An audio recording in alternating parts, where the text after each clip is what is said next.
Hello and welcome, ladies and gentlemen, to the Premier League presentation, bringing you guys the semi-finals of the qualifier tournaments, the European qualifier specifically for the Premier League itself. And we do see two awesome teams going up against head-to-head in this best-of-one matchup here. We have 3D Max going up against RoX.KIS, or Radical Online Extremists. So I, myself, and Blaze, casting alongside Rainmaker here. How's it going, man? It's going pretty good. So I actually heard that there were some problems with hearing me in-game. I've, checked the open mic, checked the settings, and I've relogged now, so hopefully it's good. But, yeah, if there's a problem, just message me and I'll do all I can. If there's just continuing problems, I gotta say that's probably on the server side, and feel free to watch on the stream, because I do not believe there are any issues there. Anyway, this Wisp ban is basically, both 3D Max and Radical Online Extremists love their Wisp play, and I think they're just saying, if we don't get it, no one's gonna get it. I think it's just a really solid ban against both of these teams. Very true, very true. And we're also seeing some really awesome bans starting right off the bat with the Darkseer, with the Shadow Demon, a lot of potential aggression there. I mean, Darkseer does wait a little bit of time. He bides his time. Hitting about like level 8 is probably where I would say he really starts getting into the fray more actively there with a little bit in Vacuum, maxing out that Iron Shield, just really putting pressure out. But in the meantime, he's very survivable. He's a very durable hero that can do well on the off lane or wherever they end up putting him here. But I gotta say, no place is really safe for either of these teams necessarily. You can't take anything for granted here in this matchup with both teams just playing such a hyper-aggressive style. We saw like a huge Chaos Knight Wisp combo come out of ROX last game, and I've casted multiple games for 3D Max, and they play just as aggressively. They just from minute 1, they're going to be all across the board, possibly starting off with a 5v5 level 1. Who knows? I'm very excited for this, but it's just going to be a doozy just to keep up with it all. Anyways, the Shadow Demon does add a lot of potential defensively and offensively. If you try to pick somebody off, gain a little bit of positional leverage on them, and moving in for the kill there can be really effective. But more primarily, I think ROX is going to play it defensively. Disrupt somebody that's getting telekinesis or lassoed or just hidden up by Lifestealer really, really hard with that open wounds active. A lot of disables that you can just make sure aren't going to be an issue for the next 2.5 seconds and try to play around that. But the question is, are they going to be going for a disable lineup, like follow the Shadow Demon up with something like a Split Earth or a Light Strike Array in their 4th or 5th picks, or are they going to go for something completely different? One issue is they're going to be going up against the Lifestealer, who of course is very, very effective against high magic users. Yeah, I think it's actually pretty interesting though that we're seeing a Lifestealer being picked up against the Shadow Demon, because that Shadow Demon ultimate does go through Rage, and Nake's his biggest problem. He does great damage, good attack speed, nice stats, good slow. His ultimate is a surprisingly effective nuke. His one problem is that he's melee. And when he gets slowed down by the Demonic Purge and that Fiend's Grip, for example, it's very difficult for him to actually get into the game and start doing that damage. So they're going to rely a lot on the Batrider, lassoing people back, the Rubik holding them still to give Lifestealer time to just wail on them. And with that Surge available and just, probably a Blink on Bane or a Force Staff, depending on how the game goes, it's going to be, tricky to see how much damage Lifestealer is going to be able to do. Yeah, that's very good points there. So as far as what we have bans coming out, we already saw the hyper-aggressive heroes, the Nyx and the Wisp, taken off the board from the Dire here, and the Radiant also going to be taken off. The Keeper of Light and the Magnus is pretty standard stuff, but now branching out into kind of counter-drafting a little bit, kind of counter synergy, I suppose you could phrase it, as the fact that they want to make sure that like 3D Max wants to pan out hard carries that could counteract Lifestealer. Faceless Void, a great pickup there because he has the bash that pushes right on through the Rage, and of course he does have more late game potential, generally speaking, than the Lifestealer. So taking that off the board allows Noya to just take the Nakes and go wherever he wants with it, do whatever he needs to. He doesn't have to worry about just farm. Maybe pick up an early Midas to help supplement that, but if he wants to go for some kills and help out in that regard, that could be very, very effective as well. And like you said, there are a lot of powerful disables coming out. I mean, heck, if they picked up a Beastmaster, they'd have like the ultimate anti-Lifestealer lineup right here. But and Enigma, can't forget the Enigma. Shoot, yeah. But yeah, anyways, the Fiend's Grip will pierce on through. If he gets off his Q, or prior to that, the Enfeeble will reduce the damage, whether or not he does pop off that Rage, and most primarily, I think the biggest one is going to be that Demonic Purge, because you don't have to channel it, it's very reliable. You put that on the Lifestealer, and he's going to be just crawling along, shambling along as his model just kind of goes on through. So they're banning out the Phantom Lancer now, really good ban in the sense that Lifestealer doesn't provide much AoE magic physical damage. He doesn't have any great cleave built in until he maybe picks up a Maelstrom or Mjolnir. And with that in mind, it's just a hero that he doesn't want to have to go neck and neck with when it comes down to it at the late game stages. In the meantime, they know that the enemy supports are going to be really strong, and I think that if they go for like a defensive tri lane, it's going to be really hard to go up against that Shadow Demon and Bane. Yeah, I think, it's while... Oh, you mean an aggressive tri lane? If they aggressively tri lane the lifestealer, is that what you're saying? Oh, I was thinking if the Shadow Demon and Bane are just on the top supporting a carry, Yeah. it's going to be very difficult to shut down a carry and prevent him from moving at least towards mid game. Yeah, I don't think they're going to be really able to stop that. So these kind of bans that, they're basically seeding the fact that there is going to be a hero that gets farm top, and these are the ones they're most afraid of. I'm actually surprised. I feel these days that Gyrocopter kind of does Luna's role a little bit better, although Luna gives you a little bit more mid-game presence because your team can very easily knock down towers with that Lunar Blessing. In the late game, though, I feel that Batrider just does a little bit better. But great bans coming out from Online Extremists. They wanted to go and make sure that the supporting cast from Nyx isn't that great, and they go for the Gyrocopter themselves. Okay, that would explain why they don't ban it. This is very interesting. I'm curious to see the lanes. We might actually see a Gyrocopter mid, perhaps. Most likely. Because that does put the Batrider in kind of an awkward spot. But if they aggressively tri-lane the Lifestealer, pick up another kind of support hero, the Batrider can safe lane very easily against the Windrunner. Like you said, it's going to be tricky because the Shadow Demon and the Bane, provide good disables. But Rubik has, fairly good range, nice setup, and the Lifestealer does do a ton of damage. Yeah. I'm not sure if it's going to work because of that Bane, but we'll see. Yeah, definitely we'll have to see how it kind of works out. The fact is, though, the Darkseer and Gyrocopter combo is really a force to be reckoned with that cooldown, actually doing a lot of slow and damage if they're vacuum into a centralized position there. But picking up the Gyrocopter for themselves, obviously taking that off the board so they don't have to deal with it, but they're not going to play it in the fearful #1 super late game role. They're going to most likely put him in the mid lane, going up against possibly the Windrunner. I gotta say, RoX has a very flexible lineup. Any one of them could technically go for the mid lane, but I think the Windrunner would be the most applicable given just the kind of metagame that we're in at the moment. But picking up the Jakiro on top of that Rubik means that Darkseer is going to have a tough line if he's going 1 versus 3. The Telekinesis, the Ice Path, the fact is if he pops off the Surge, he's going to get stunned. And then they can follow that up with a Slow from the Dual Breath and the Lifestealer's Open Wounds. He's going to have a rough time of things, but all in all, that would leave Batrider on the offlane himself, and I'll already mentioned that if Shadow Demon and Bane are up on top, there's nothing that can stop their carry from farming. I'm really curious to see who they'll pick the carry. I feel this Gyrocopter, it wasn't just like a good pick, because I do think it synergizes well with the rest of their lineup, but they definitely denied it from the enemy team, and they have an Anti-Mage, and this goes and puts them in a very strange position, because Anti-Mage really wants to go and grab that quick Battle Fury and go farm. We're, far beyond those days where you'd see a Phase Boots Vanguard Anti-Mage go and join the fights very quickly, and I don't know if that's going to be that effective, because let's say that, 3D Max doesn't pick fights, which I highly doubt, given that, they can make spawn with a Batrider in their 3D Max.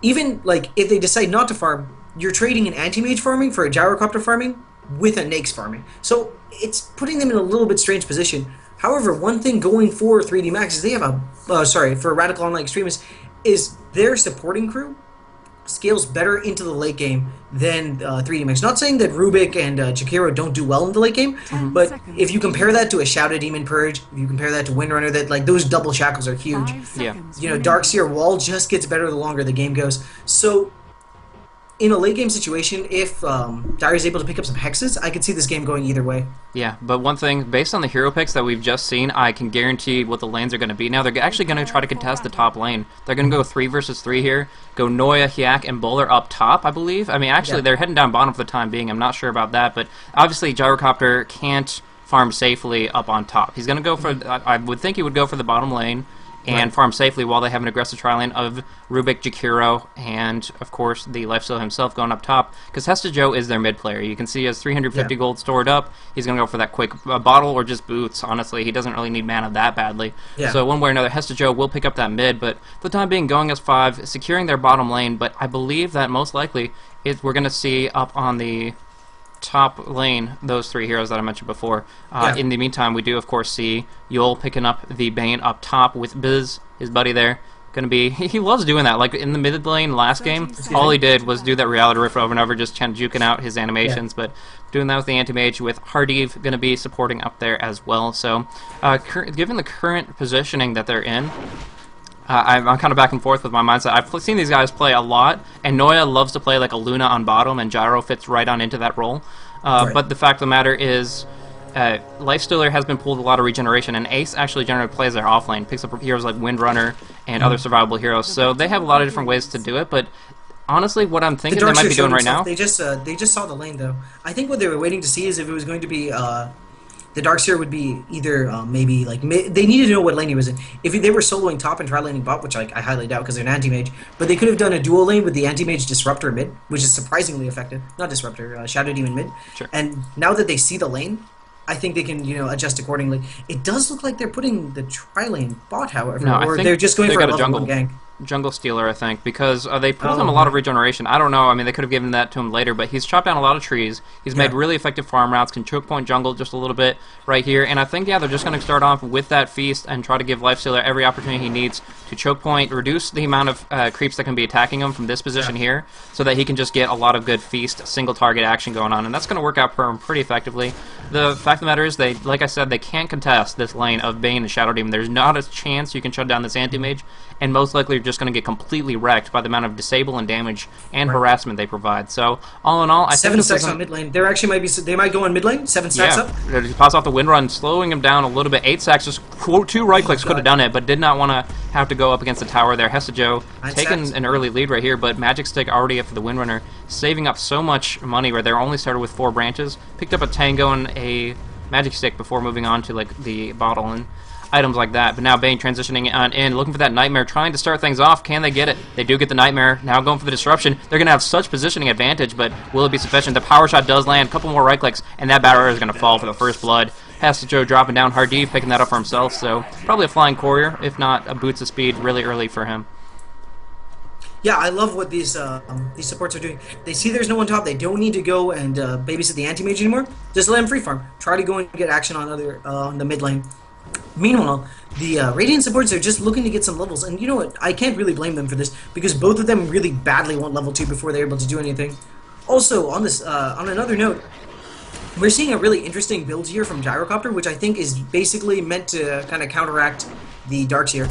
With that early Wraithband, you get a bunch of plus damage, which basically means you can always deny that level 1 Ion Shell. This has forced Darkseer to go into those woods, and he's going to get level 3 there, and at that point it's a little bit less effective.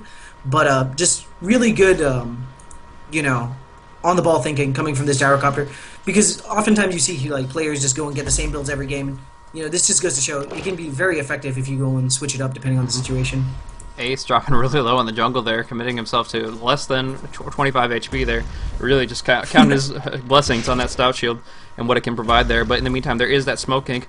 Going the long way around, make sure that it's not going to be dispelled. Instead, finding an opportunity where they can. Steliner going to pop off that Windrun and just run for his life for the time being. But there is still that smoke available. Are they going to go for the Darkseer? I don't think they have the damage to bring down a DS unless they get very lucky on Sedoy's health level there. But most likely they're just going to opt for the Windrunner. She does have that Windrun available though.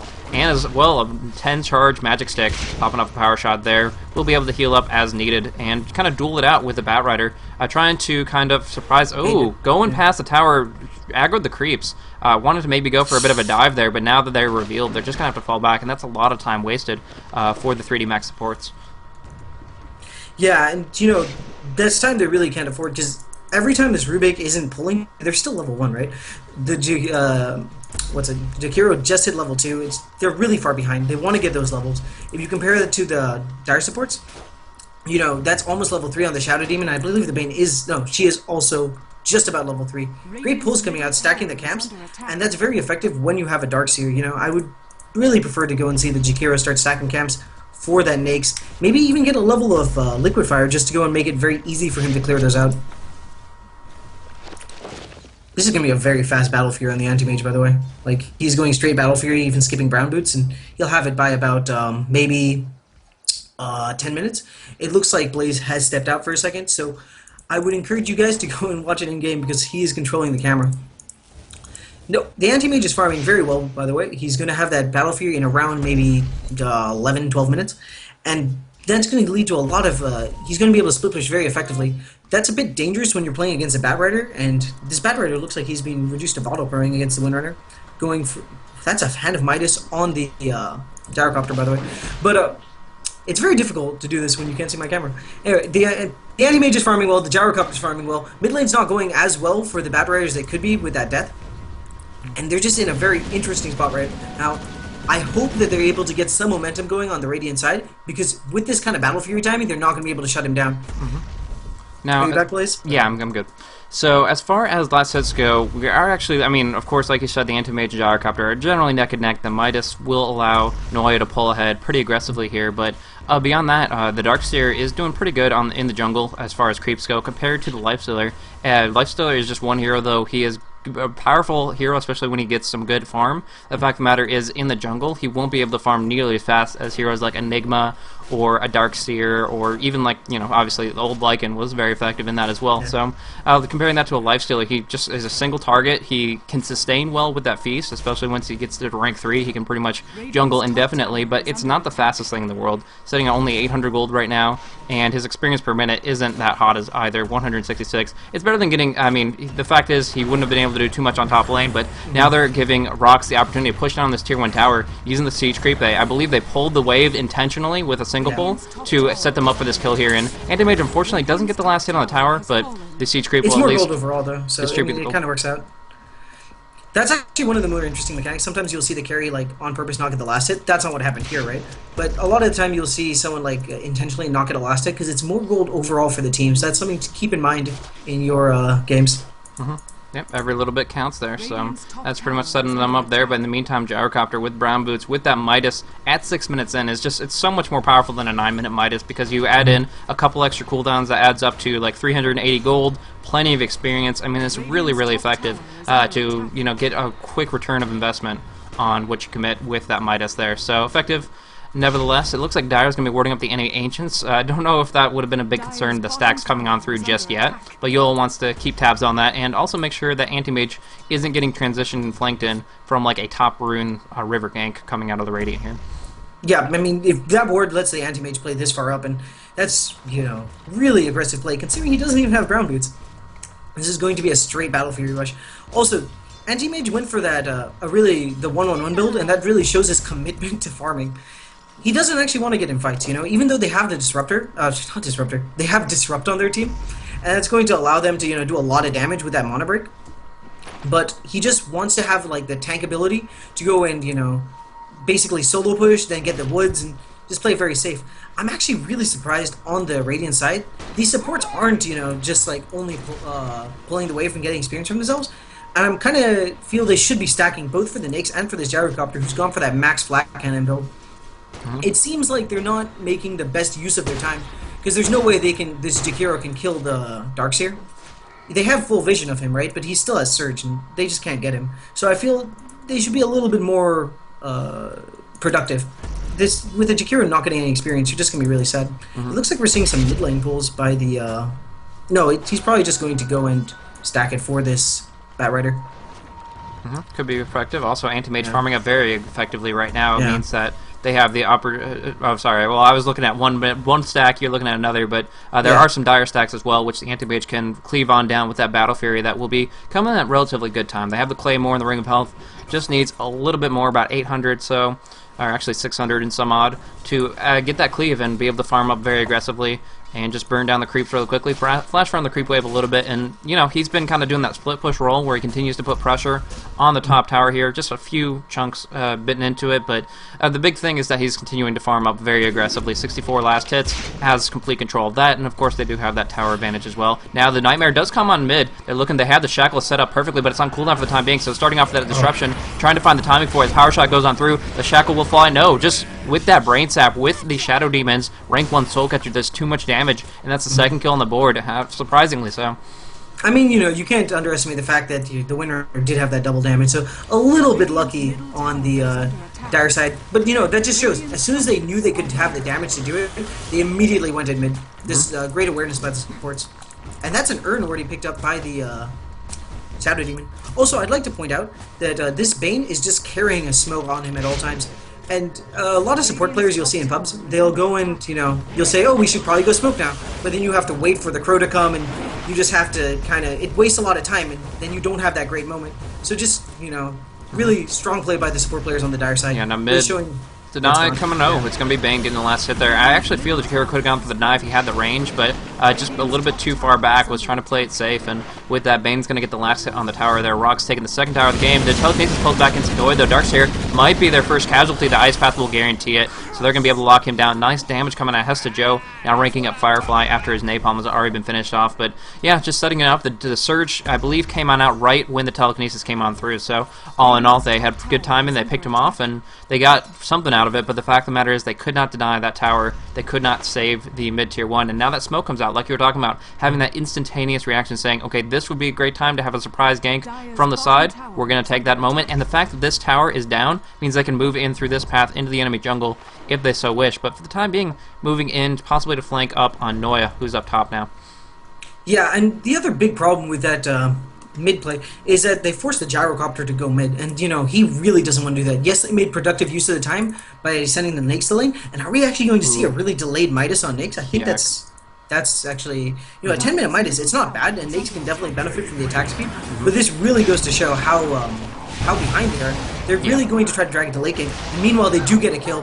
Yeah, they had the Dire ward there. He went up to put a ward in the same exact spot, and unfortunately for him, got dropped down. They probably will be able to sentry that out too, because they had the timing of it. They saw his inventory the entire time now, and looking to flank on Noya. Will they get the shackle? They will not, but they still do a lot of damage. The ultimate could come out from Anti-Mage, but they know he's not low enough on life. The phase boost just getting him out of there in the nick of time, and instead they're just gonna decide, okay, we'll take the tier 2 instead. The fact that they had that double damage helped out a lot on taking down the tier 1 mid, and they still have a lot of HP to work with for taking down this tier 2 here. Now Batrider is coming on in. Hesta Joe wanting that Blink Dagger so bad, getting power shotted out of the Nightmare, but it's going to be Anti-Mage picking up the last down on the tower. Shackle coming down to Hesta Joe. There is a disruption. Anti-Mage on the run, barely getting on out of there, just tiny bits. But Noya going to try to pursue. There's no chance to stun them out. No, the lasso still available, finishing off RD for the only kill of this, as a matter of fact. Everybody else falling back for the time being, and yeah, it didn't work out so well for the Shadow Demon, but it's another tower kill. And look at the gold graph. You can definitely see how effective those last hits have been, whether they're on support like Bane for the Dire in general, or just getting on the carry as you intend. But now there's a flank coming on through Bane. There is a nice shackle to delay Noya's damage. He is putting out that barrage, though. Rank 3, doing a lot of damage. Bane will not be able to Nightmare once more. He already popped it off, and for that matter, will take a fall. Hesta Joe, just controlling that area and making sure that they don't lose any more in those circumstances. Yep, and I believe that's a 4-step done on the Windrunner as well, so they're, just clearly far ahead at this point. They don't actually need to play that aggressive either, because I feel like at this point, if you have an Anti-Mage with this kind of farm, you can draw the game out a little bit, because his heart timing is going to be really good. And while you are playing against the Nakes, I think that with the amount of disable on the Dire side, they don't have to worry about that too much. Also, the supports on the Radiant team are just very, very low. They're going to be in a tremendously rough spot if they get into a fight right now. Very true. And the fact of the matter is, you were talking about that Midas delayed on Lifestealer. A 6-minute Midas compared to like a 10 or 11-minute one. Ace is just severely far behind as far as net worth goes, as far as experience goes, and he's actually but, like the literally. 6-minute Midas is on his team, right? So like it's not like Yeah, no, I'm just as a comparison of his late game potential and how he's going to contribute compared to what Gyrocopter has. Cooking up with his Manta style going to be coming along. That's going to be really, really essential compared to Lifestealer, who's just got brown boots. He's got the Midas. He's going to be looking for some big item eventually, but for the time being, he's just shambling around and not able to contribute all that much. As a matter of fact, currently sitting at 0-0-0. He's honestly just stuck. But Yak is in a really interesting spot. There is that blink coming on through. Hesta Joe getting hit up by the Soul Catcher and the ultimate, but none of it doing damage. Nice shackle and power shot. Yak on the left will probably drop to the urn. Magic Stick keeping him alive, but no, he will take a fall. The Ion Shell pulling back in with the vacuum. Noya's going to take a fall, which is a really important kill there. Will there be any follow-up there on the northern end? Damage going down. Bane's going to take a fall on the Firefly. Nightmared up to try to delay the inevitable. Didn't work out. Shadow Demon disrupting himself to do the same. But all in all, it's just complete massacre. They're in a really bad spot. Hardeev going to take a fall right here. One more right click, all they need. Anti-Mage doing a lot of damage though with that Soul Catcher, able to bring down the Lifestealer. So honestly, on the southwestern end with Anti-Mage, wherever he was, the team fight prospered. But on the back end of things, it kind of turned out to be an even exchange. I gotta say, when is this Windrunner not going to have a double damage for a crucial team fight? Because he was dishing out a ton of damage with that phase roots, especially just, right-clicking for a bunch. Also, really good play by the Anti-Mage coming down, seeing that he had the opportunity to get some kills. And I think with, him getting a double kill there and, him getting experience for all of that, the Dire side is way ahead.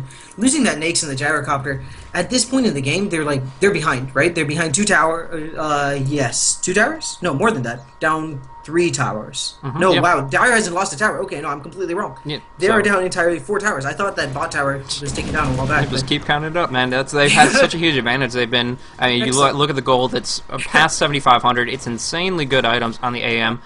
He will have that Vladimir's pretty soon. Actually, opting for that before the Mantis tile. I guess that'll just allow him to farm more and more as he gets to lifesteal up on the neutral creeps. Will help a little bit in combat up against the the 5 armor. Will be able to reduce some of the damage output coming from the heroes like Gyrocopter and the lifestealer. But one thing in that last team fight, I gotta say, is just how quickly they were able to focus on the gyro with the vacuum and ion shell and all that. They were able to dish out a lot of damage and take off that huge threat. They know to focus him. They know he's their primary damage output. So I think he's dead. Down on bottom, there is Yak, completely wrecked. Caught out in a bad position there, and just mobility from Steiner with that Force Staff, if he needed it, could jump in and just make sure that he can get the good shackles off to set up a lot of damage coming out of the AM. So RoX just playing it very smoothly right now and moving in for some creep skipping, pushing down on this tier 2 tower here. And what are they going to do with the anti-mage? Unless they go and commit, the lasso and probably like an ice path, they're not going to be able to get it. Instead, Speaking of lasso, mid lane, Sadoi taking a lot of damage, caught in, but he actually gets defensively disrupted through the second rocket coming out of the call down there. And in the meantime, there's just so many TPs, they really can't commit to it. In the meantime, Anti-Mage putting some pressure on the tier 2 tower on bottom, and Buller going to be the only one to force him off for the time being. Yeah, and now you're looking at a really bad spot. I mean, where are the Radiant heroes going to farm? I think it's actually very good that this Nake's got a Midas, because there are, every creep he sees is going to be a treasure. The Anti-Mage is going to farm the woods. The Windrunner is going to keep pressuring bot. Anti-Mage now went top to farm that and farm his woods. They're just going to get strangled out of this game, it feels like, unless they do something big. Also, that mechanism is up on the Darkseer. There's no way they can really pick a fight. They don't have the damage. They need to land everything. And, if you look at it, the supports on the Radiant side, Rubik just hit level 6. Jakiro isn't even level 6. Like, awful position for the Radiant team to be in. Yeah, I mean, they don't have to worry about the Fiend's Grip because Bane is pretty much in the same spot, but all in all, they're obviously 3D Max are the ones on the back foot. They could really use those big ultimates to come on out. I mean, Hack is going to have a lot more flexibility now that he has just now hit 6 and got his spell steal up, but all in all, they're going to have more and more issues to deal with. The one thing that they can kind of take solace in is the fact that Anti-Mage isn't the hardest carry in the game. He hits his peak around the 25 to 30 minute mark, and he can be very powerful, like you said, with a heart, Manta style, things like that. He can dish out a lot of damage and survive very effectively. He's very mobile, etc., and they have to commit a lot to bring him down, but the fact is, if the Gyrocopter and the Nakes can benefit enough from their Midas charges, respectively, and move on to push past that time period, if they can just turtle effectively enough, they can definitely take him on later on. Yeah, I think that, it's not going to get there. If you look at it, even the supports on the Dire team are itemizing for it. The Shadow Demon's going for Medallion. They really want to go and, as soon as they can pick someone, like the Nakes especially, I think it's the most effective one. If they can go and find someone, they can kill them. They're just increasing the Anti-Mage's damage in that kind of way. Also, we mentioned this beginning of the game. If the Dire gets ahead a little bit too far, and heroes like this Windrunner and the Darkseer are able to pick up hexes, it's actually not going to matter how farmed you are, because this, of course it's going to matter, but, it's just not going to be as effective. There's really great late-game heroes on the Dire team.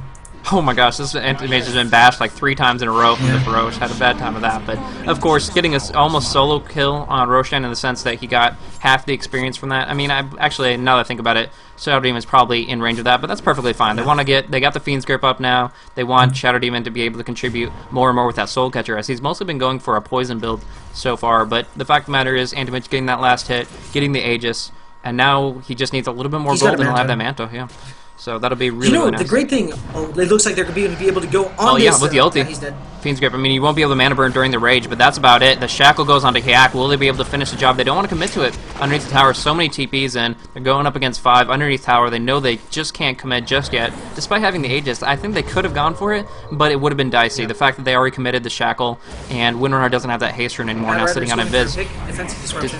Disruption comes on out. Hesta Joe has that lasso available. Will he pop it off? Taking a lot of damage for the time being. Disabling the Shadow Demon, but taking too much damage. And now it's going to be him to take a fall. And Anti-Mage stunning out a little bit and now going aggressive once more. The cooldown's on cooldown. Everybody's on the run pretty much. Lifestealer is still in the fray, but he has to infest to a creep if he wants to survive. Right now, gets inside Noya, and he's on the run. If Noya gets out, they both do, but he's going to have his work cut out for him. Disables need to come. Bowler will pop off. Just a dual breath for the time being. Yak putting up the telekinesis. The power shot will not latch, and I believe Noya might just get down out of this. If he does, it's big. It's really, really essential. That kill is worth 2 people, and yes, Hiak did take a fall, but the carries will survive for the time being. However, this tier 2 will most likely be their compensation, being able to bring that down. The carries will be the ones to survive, along with the Jakiro, but the tier 2 will definitely take a fall. And in general, the fact that they still have the Aegis, they have the Manta, they have the momentum, they're going to keep this pressure rolling. And look at this Bane. Look, this is a fairly early gem, especially when you consider the Bane is only level 7, sitting under 1,000 HP. But with this gem, they are going to completely take map control. There are no outer towers up except for, mid. Man, I am bad at towers this game. But, they're basically, they don't have a woods anymore. There's no vision for the Radiant side. I'm sure this ward on the top roof, on the high ground here is going to be countered pretty soon. And the Anti-Mage is like complete dominion over the Radiant side of the map. We're talking about like how with these Midases, if it goes to late game, they'll be fine. But they still have to see creeps. Exactly. And I don't think like they'll have to like be team farming these lanes and just keep them pushing out. They're not going to be able to get that experience. Truth. So yeah, that's pretty much what they're looking at there. When they get the opportunity to pop off those Midases, it is some guaranteed income, but even just relying on that 180, it'll help, but it won't get them, it won't like catapult them into the position they want to be in. The Anti-Mage is still going to be pretty much essentially the fastest farm in the game, in the sense that he has that rank 4 blink. He has soon to be the Manta style for movement speed there, and of course, I mean, he has the Yasha, that's the MS he wants, but the fact is, with that Battle Fury, he can just pretty much farm up every wave. That's why he's sitting at over 200 creep kills in only 21 minutes, while still committing a lot of team fights. It's because he's so mobile and so active right here, so This Is Perfect is really doing a good job, and now actually did miss a little bit of action on the mid lane. There is the wall of replica and the Firefly, but most of it's just a pickoff for the time being. The Sliner popping off a Shackle does not latch. Power Shot won't go on through now. Oh, big ultimate coming out of Anti-Mage. Not as big as he wanted, though. Now taking a lot of damage. Will take a fall. The Aegis will be on the ground in a second. Hessa's Joe taking a lot. Final right click, actually bringing him down. They finally give him a little pat on the back to drop him into the grave, but he'll be back in a few seconds. In the meantime, Nightmare onto Lifestealer. They finish off the Rubik and turn to their last foe, getting a nice little shackle between the two. The vacuum to finish it off, and yeah, that's going to be a full team wipe, which is exactly what they wanted to bring down at least the tier 3 here. Maybe not the racks, but we'll have to see. Yeah, Biz is basically like, he's like, oh, I have an Aegis, you're going to give me a chance to go, like, and 1v5 you? I'll take it. They had to pressure him the entire time. The Bane didn't get hit, the Darkseer was able to stay in the background. Windrunner got a good shackle off, just tanking for the team, providing a huge amount of threat.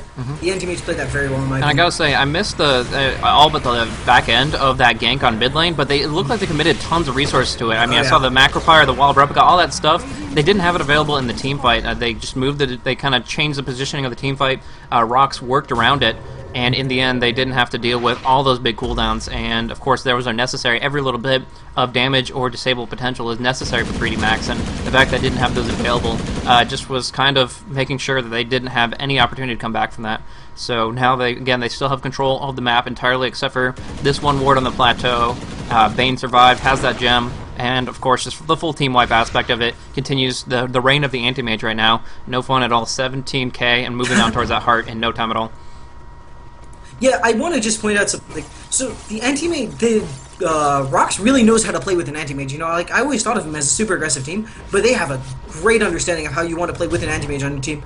All 3 major jungle camps were stacked, right? Even the medium camp, and that basically means they were planning for the Anti-Mage from the beginning, because you won't stack a medium camp for Darkseer because you have the chance to spawn the Mud Golems. So from the beginning of the game, they were planning on giving Anti-Mage a bunch of stacks.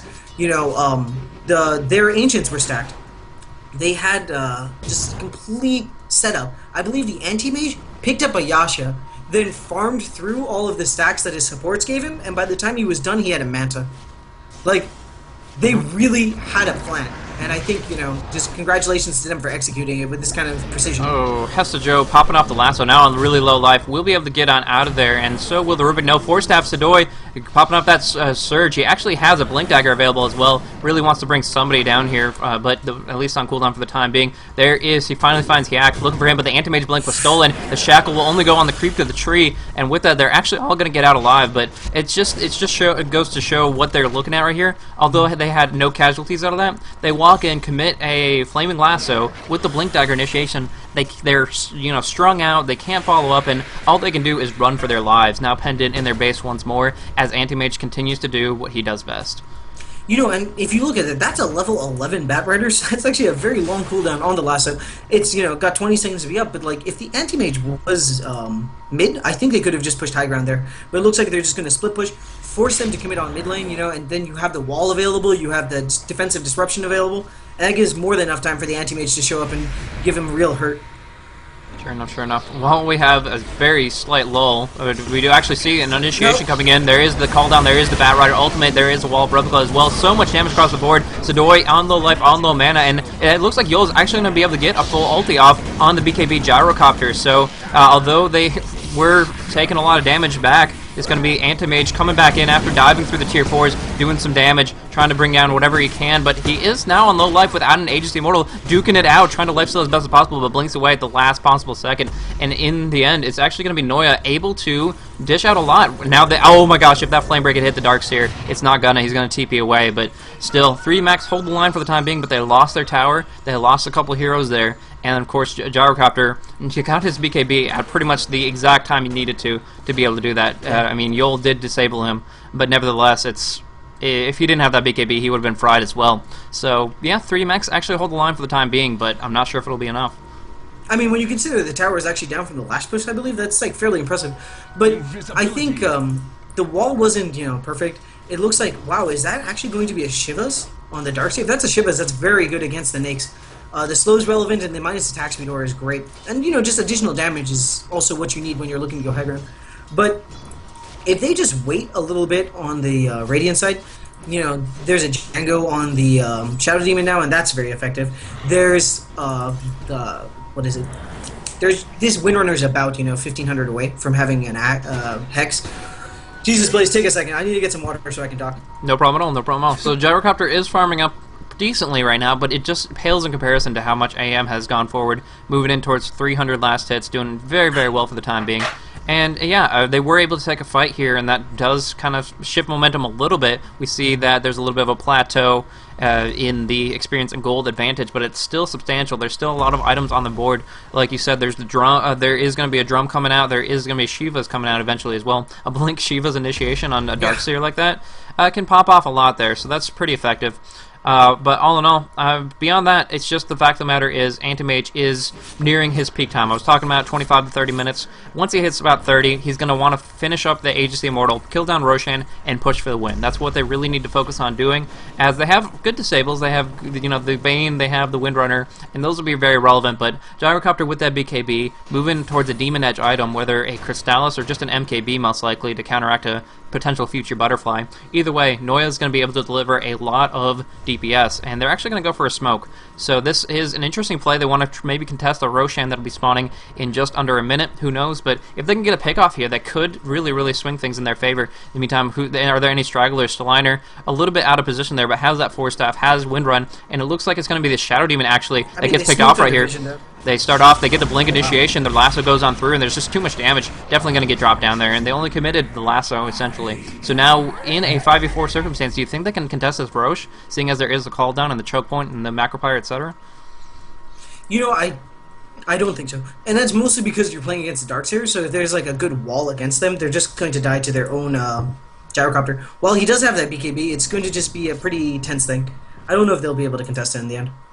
Also, in this kind of position, you're going to have the Anti-Mage like cleaving onto multiple heroes, and yeah, the Anti-Mage is going to solo this. But I would not be surprised, to be honest, if we just see this Gyrocopter grab a straight Rapier. Like, in this kind of position, you need to kind of make a really big play, and Gyrocopter is one of those heroes that, you know, even though they're in a pretty bad position, and the enemy supports are, you know, fairly strong. Oh wow, really interesting Aegis pick up there. What do you think of giving the Aegis to the Windrunner? I don't. Well, the fact of the matter is, Anti-Mage does have the Spell Shield almost to max rank. I'm surprised he hasn't really committed to it even more, but the fact is he has 25-50 from that heart. He has Lifesteal. He's going to have Evasion with the Butterfly in just a moment's time. If he can just farm enough to get both buyback and complete his Butterfly before they push to the high ground, I can understand why they would go for the Windrunner survivability, because all in all, Anti-Mage not only has amazing, he's about to be 6 slotted, but the fact is he also has a lot of survivability in the fray, so as long as he doesn't get lassoed and focused down by all 5, he's going to be able to just go on through. However, There's a trade-off, obviously. He has to play a little bit less recklessly, but I think they're just going to go for a methodical push on the mid lane while they have the opportunity to do so. Yeah, I definitely agree with you, actually. I think if they just pick up the, and he's just going forward right now, can they actually even stop this? A little bit of disables coming on through. Flame Break actually puts him in a really dicey spot, but he's just going to blink away for the time being. Those napalms slowing him down. He has to kind of decide whether or not he's going to go in or fall back. Doesn't really get a chance to poke in on out, but regeneration rune available in Windrunner. Probably going to pop that off just to make sure that she can stay topped off for the next team fight that will most assuredly come on through. But in the meantime, yeah, Gyrocopter has to make a decision if he's going to be going for that MKB, or most likely just save for buyback, as, you know, Flat Cannon is only a 20-second cooldown. If you can pop off 2 of those in a team fight, it can really make a difference. So we'll see as they push on towards the high ground. Also, a Cranium Basher is up on the Lifestealer. Shackle will not latch. But he does have the opportunity to put some damage into Anti-Mage, as, you know, evasion's still not up there. So yeah, Ace is dueling out, but gets completely shredded as far as mana goes. Still has enough for Infest, might do that defensively, but the ultimate coming on through is so much damage onto Hesta Joe. Batrider completely destroyed. Buller dropped down by the Shivas and a little bit of AoE damage there. They're not going to follow up, they're going to focus on the racks and be able to bring down the melee, the range, and just fall back from there, not committing too much more than they have to, but they could easily rotate if they wanted to, and indeed they will. This is perfect, tanking up the tower with ease, going up top, going to be able to bring down the tier 3, and there's actually a Blink Initiation. That is a Bane with a Blink Dagger, supported Bane no less, but he just gets shredded, kind of really overestimating himself in that circumstance there, gets completely obliterated now. Anti-Mage with the disruption, with the Manta Style, so many illusions, and with a small army of Anti-Mage, will be able to quelch magic and the enemy's racks very swiftly. Yeah, this part of the game is so irritating when you're playing against an anti-mage with a Shadow Demon, because, you know, they'll only fight when Manta Style is up, and they can disrupt. You know, so you're going and playing against 6 mana-breaking anti-mages with, you know, a great base attack time and fantastic stats from that Heart and Butterfly. Very hard to play with. Now he's going to just about have the Butterfly as well, and I think they're in a commanding position this game. Didn't even have to use the Aegis on Windrunner, and she has a Hex right now. Shivas is also up on the Darkseer, and I'm sure he'll be going for a Hex next. I don't think it will be necessary. I think the game will close out by then. But these are, man, we're getting some interesting drawings coming out from the teams. But I think at this point it's definitely Rapier time on the Gyrocopter. That's the only way they can win. But with the Rapier, they can actually win, which is kind of disgusting. Yeah, well, it really depends on how they engage it. Right now, they obviously are down by 2 sets of racks, and the momentum is going to continuously put them in, but he will have enough if he wants to go for it. No buyback. He's going to literally have to commit to a full Divine Rapier here. And one thing to keep in mind, Anti-Mage has that Butterfly. I would almost say, based on that evasion, I mean, it does reduce his damage by 1/3. You might almost be able to do more damage to the Anti-Mage if you picked up the MKB, but, you know, 300 damage is a lot, and of course the Flat Cannon makes it apply to every single opponent, not just the AM. So if they want to focus on bringing down the party, bringing down all the Darkseer illusions, etc., it would be a great choice, but the question is where their focus lies at this moment in time. Yeah, I don't think they can win without it, though, is the thing. Like, they need to be able to kill all of the illusions. Okay, we're going in. He has the Divine Rapier doing a lot of damage right here. The Flat Cannon will come on out, but only dishing out onto Shadow Demon on the back end of things. On the southern end, we do see the Wall of Replica come out. Ace is taking a lot of damage. He just gets completely obliterated by Yul's ultimate now. Buzz is perfect. Gets lassoed up for the time being. Noya doing some right clicks, but getting missing twice over. And he's, of course, reduced by the Enfeeble. Now getting shackled just barely, not really latching on anything, but in the meantime, trying to Flame Break and Damage back on in. Will blink on out, and if they finish off the racks, it's pretty much gigging. I mean, I know Gyrocopter has the Flat Cannon and Divine. He can technically defend against it, but with the hero, when you add 5 heroes on top of the creeps, there's not too much that can be done here. I think the Gyrocopter's positioning in that fight was just a little bit questionable. He wanted to go and kill the anti-mage illusions, which I understand, but he needed to kill the enemy heroes, and now he's going to die. Now, to the end of this, Noya is sheeped up, and the Divine Rapier instead will go to the anti-mage, so set him up for, you know, 560 casual damage, just being able to finish off Buller real quick. Oh, no, it's going to be Stellander that finishes that off, but nevertheless, they've just done so much. They might get it back, who knows, but follow up. Couple right clicks is all they need, but he turns around, does one quick right click to finish off the Rubik, and in turn also the Batrider with a beautiful shackle coming on out, and that's going to be it. Good game, well played. Of course, they have 3 heroes up, the Mega Creeps have spawned, and the Divine Rapier in the hands of their enemy. So yeah, I don't feel like it was a throw. I mean, it was, they had to do something different, and that was the best thing that he could have tried to accomplish, but unfortunately, yeah, like you said, his positioning with that Flat Cannon, only hitting on about 2 heroes there, and then, of course, the Anti-Mage not taking too much damage himself with that Butterfly, not even having to pop buyback for that one. So that is it. So, and you know, the other problem is that like he doesn't have life steal. They were just like choked out of the game, right? The gyrocopter, normally when you do that, you have some life steals to sustain you a bit. It's just too little, too late. Great job by the Dire team, limiting the amount of farm for the enemy carries and just maximizing the amount of farm for their anti-mage. I feel it was just a very textbook kind of 4-protect-1 game.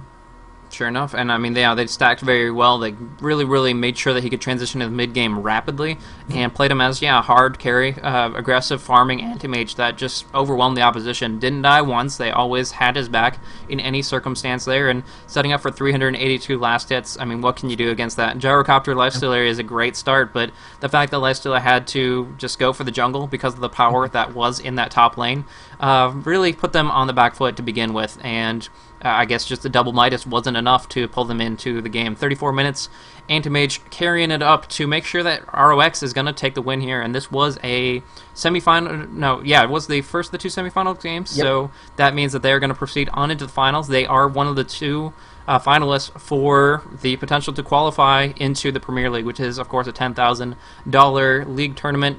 Just extravaganza, I guess. It's just playoffs, the league. I mean, there's a lot of stuff going on day after day, and they have pretty much, I guess you could say, 50-50 shot of getting on into it. We'll see in our next game who they're going to be going up against. But in the meantime, 3D Max played very well, played very aggressively, got to very far in the tournament, obviously, but unfortunately going to walk home with nothing. So that was just really nicely played by the Blizz is perfect, and in general by RoX.KIS. They take the win.